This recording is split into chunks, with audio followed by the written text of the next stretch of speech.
Hi, everyone, and thanks for joining me for the Monica Makes It Happen social media show. I'm Monica Morales. You can see me every day on Pix 11 News, fighting for you and your community. This show is about stories you care about and getting you resources, repairs, and respect you deserve. We're always fighting for you, and we highlight the community champions who are really making it happen. Tonight's episode is all about technology and innovation in New York City. We have the head of the city's team right here in our studios. But first, this. Monica Makes It Happen is sponsored by London Disability, dedicated to helping the disabled get Social Security benefits. And tonight, we're talking to the Chief Technology Officer of New York City, Matthew Frasier, from helping, bring the tech conference to Harlem to giving hundreds of thousands of people across our city free cable and Wi-Fi. I said free. The program is called Big Apple Connect. He says it's time for a tech revolution of access and equity. Your neighborhood could be next. Take a look. The tenant president here at the Bronx River Houses, Norma Saunders, says broadband should not be a luxury, but a necessity for all. The 10 buildings here at this development are just the tip of the iceberg.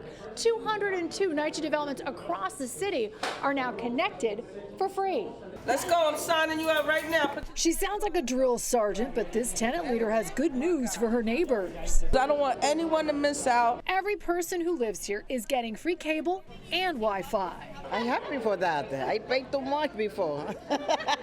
It's here at the Bronx River Houses thanks to a city program called Big Apple Connect. This is like a blessing to all of us. Not just here, there are now free connections to 202 NYCHA developments across the city, giving them access to free high-speed internet and cable TV. That's hundreds of thousands of New Yorkers. It was the hidden divide that many people ignored. This is the largest free municipal-sponsored broadband program for public housing residents in the nation. New York City has 3-year agreements with Optimum and Spectrum, which will cover most of NYCHA. And also we could set up channel 11 as a favorite channel. For 68-year-old Virginia Rivera, her cable bill just went down from $145 to $15 a month for her phone line. Free cable, thank God. The opportunity to bring free broadband and free cable TV to thousands of more NYCHA residents is just so exciting. Here's how it works. NYCHA residents who already have Optimum or Spectrum will be automatically enrolled in Big Apple Connect and will only be billed for additional services they choose to purchase directly. What a relief. I opened the thing, it said $27. I almost fainted. The city says this is just a preview of what's to come. Public housing is where we're starting, but that's not where we're stopping. Section 8, other folks that qualify for other city subsidies. And you can just go to an interactive map online to check if your development is taking part. Just go to Monica Morales TV on Facebook, Instagram, Twitter, and now TikTok, or just scan the QR code right here and we'll link you there. At the Bronx River Houses, Monica Morales, Pix 11 News.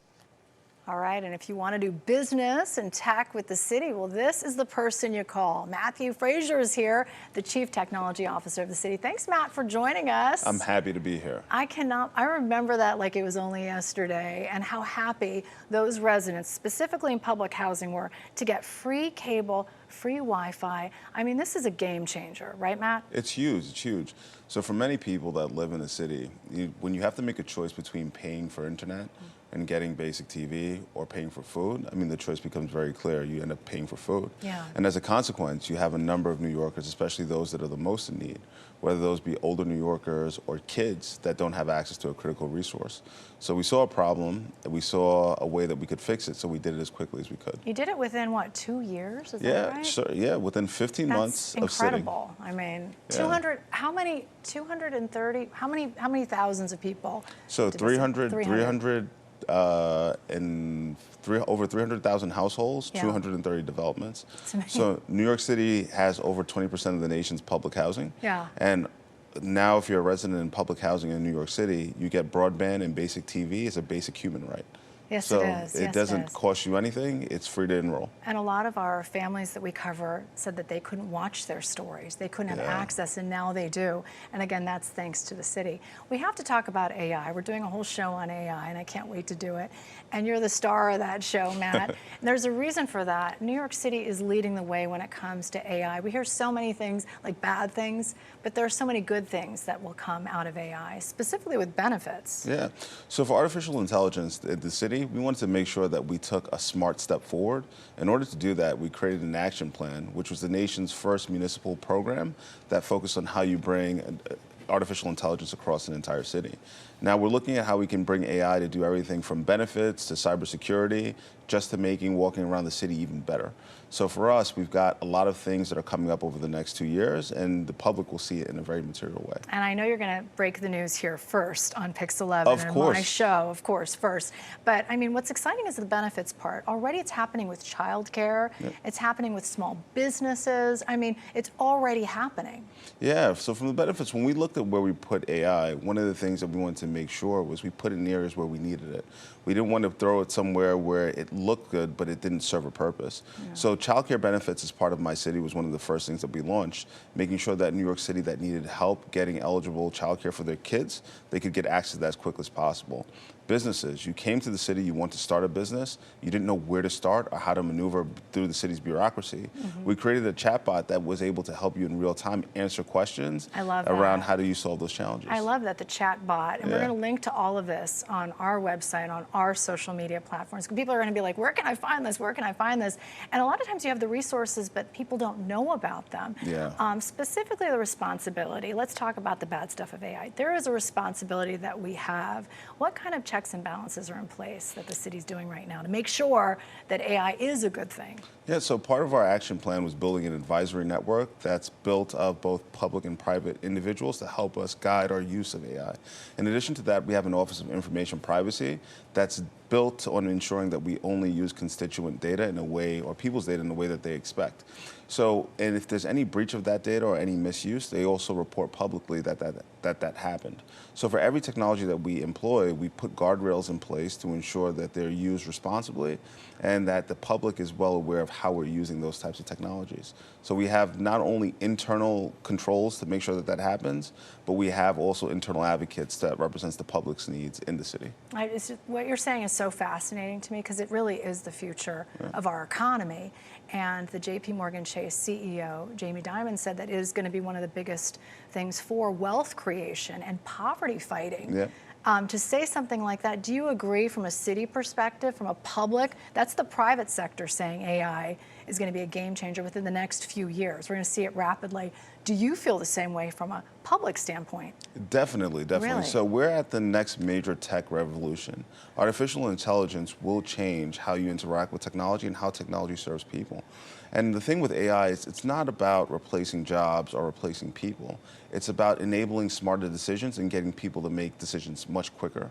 So when you think about a person that processes a bunch of paper, and in that paper they go through all of it to make sure that certain boxes are checked, but they're looking for a couple of key items in that paper to make a determination, being able to make sure that all of the basics are done and pulling for the things that are important so that you can make a determination faster, AI will help us do stuff like that. So when you look at everything from jobs to how the technology market works to everything from manufacturing, AI is playing a critical role and will shape how these industries move forward. And what I love is you were giving me a little behind the scenes, what we can see to come.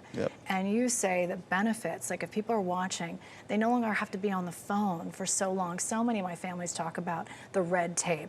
That'll be ended. You said that that will end very soon. Within the next few years, we're going to see benefits through AI for families. And that's a game changer. That's just one of the things. Anything else you want to give us a little glimpse of what will change? So from a communications perspective, talking to the city, we want to make sure that we make those processes as frictionless as possible. So using AI, sounds good to me. Using AI to help supplements our contact center operations like 311, that's one of the things we're going to do. Also cybersecurity. New York City, on a weekly basis, we see over 90 billion security threats. And the way that we combat all of those is having cybersecurity and artificial intelligence work together towards making New York City much safer. Well, So- I got to see all this before Yep. it's rolled out. You have to show it to us, okay? Will do. Okay, and thank you for joining us. And of course, you are our community champion. Hold on. We have these, and you deserve this, Matt, so much, not just for all the outreach you do with families and public housing that I've seen you do, but just also with like small business, what you've been able to generate for small businesses across our area. Thank you, Matt, for everything that you've done. And thanks for being with us. And I can't wait to have more of a conversation with you later on in our tech show. And if you want to see the rest of the interview with the city's Chief Technology Officer, you can. It'll air during our next Monica Makes It Happen TV show. That's Monday, April 29th at 4:30 p.m., just before the news. It's all about leaders in technology. We'll have the creator of Alexa here, Google, which Silicon Harlem CEO, the Bronx Borough President, the CEO of Robinhood New York City, and of course reality TV star Teresa Giudice. She has a new app that she wants to talk about. You can always watch us every night too, right here on Pix 11 News at 4:30, 5:55, and 6:55. And don't forget to comment and like this and share this show with your friends and everybody that might need this. We read all of your comments, so reach out to us with your stories and videos at Monica Morales TV on all of our social media platforms, and maybe you could be on our next show. Let's keep making it happen together. See you next time.